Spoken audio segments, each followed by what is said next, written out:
What's good? What's good? Good morning. It's about 9 o'clock in the morning, hanging out at Alki Beach. It's kind of beautiful out here. I like it.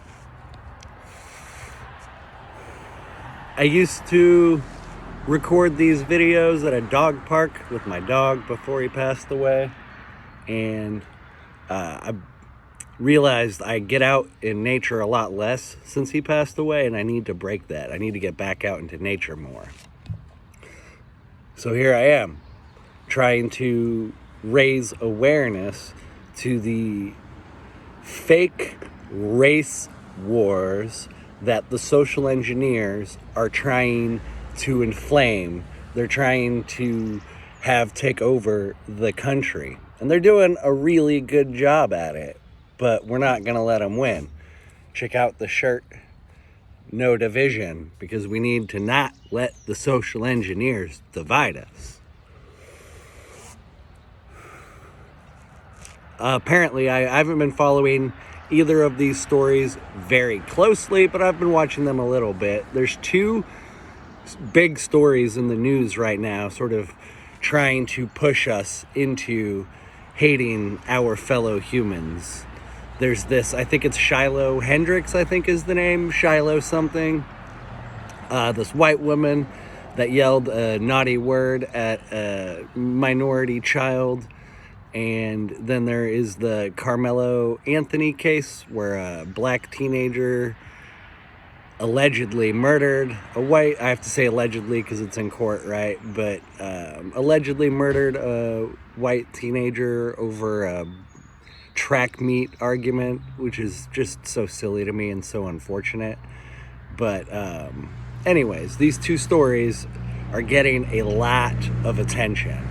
And I don't think either of these stories are inorganic in how they arose, meaning I don't think it was a psychological operation in how they happened. I think they were just humans, fellow citizens, having issues. And what the social engineers saw was an opportunity to capitalize on a heated topic.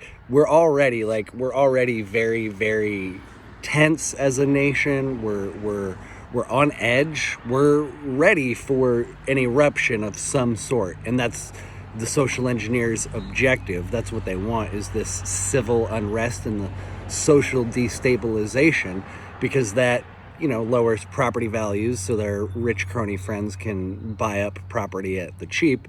But it also allows the government to continue expanding its power and its scope in the name of restoring order, right? So there are a lot of benefits for the ruling class when we, as the working class, when we are divided.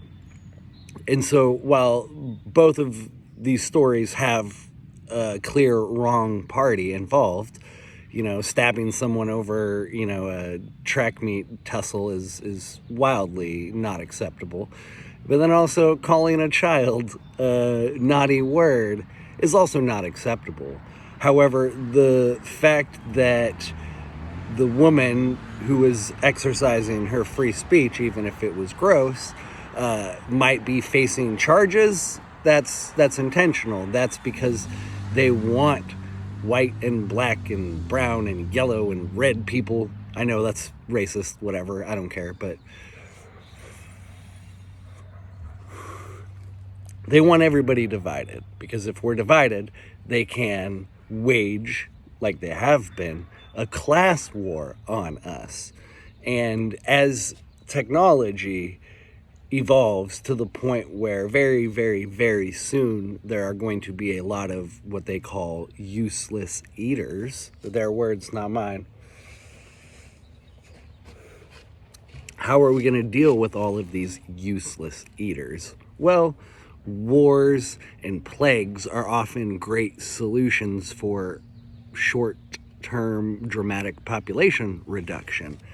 And what do we got on the horizon with Iran? Oh no, the same script we heard 20, 30 years ago, weapons of mass destruction, which is totally them trying to get us into another war. And my generation, the generation of people who fought in the first round of the war on terror, I have a lot of friends that served. Thankfully, not many that died, but a few. But most of them at this point know that it's a sham, that it's a crock. I have one friend who, feels a lot of shame and guilt about his service because there was a point when he was ordered to protect poppy fields. He was like, this isn't right, this isn't moral, but he followed his chain of command. He did what he was supposed to do. This video is getting a little sideways. Let me try and redirect it. Instead of you getting angry at the systems of power, at the institutions of power, at the individuals in power who have been fucking us for decades, instead of you getting mad at them and revolting against them, they've played you into being mad at your neighbor. And I'm using that sort of in a very broad sense to mean other people within your community, within your city.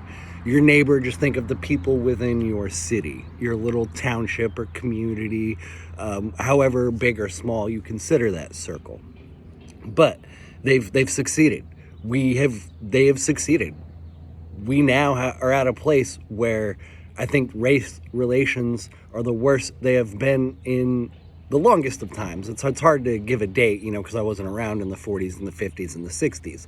But I can tell you from my childhood, which was, I'm 37 now, so 30 years ago to now, things are worse. And it's manufactured. And that's the point we really need to focus on, is that so much of your reality has been manufactured and curated.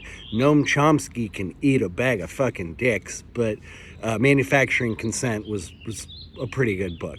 And so this false reality that is crumbling, which I'm thankful for, it's crumbling to make way for us to build this new earth that I've been talking more and more about in my videos. I do want to say this note that the new earth is going to be diverse and inclusive. Really, the only things that matter when building the new earth is, do you agree to not aggress on another individual or not? Non-aggression. That is going to be a fundamental element of this new earth. And that's what the social engineers do not want, is that they do not want people of different backgrounds, ethnicities, cultures, and communities to unite under this umbrella that there shall be no government to infringe on the sovereign rights of individuals, and that voluntary interactions and exchanges should be the primary way people arrange and organize. I'm getting a little off subject, but I think I've stayed mostly on course. I'll wrap up the video saying, please like, comment, share, subscribe if you want to help break the paradigm and be a part of building the new paradigm, what we're calling the new earth. You can call it your own thing if you want, but the key message is that we need to not let the governments, the oligarchs, the ruling classes, the fascists, I like that word. I think you Antifa LARPers are kind of dumb, but your heart's kind of in the right place. And so if this could reach some of you, let's collaborate and work together, because our objectives aren't entirely too different, I believe. I think our methods might be different, and I'm rambling. Much love, y'all.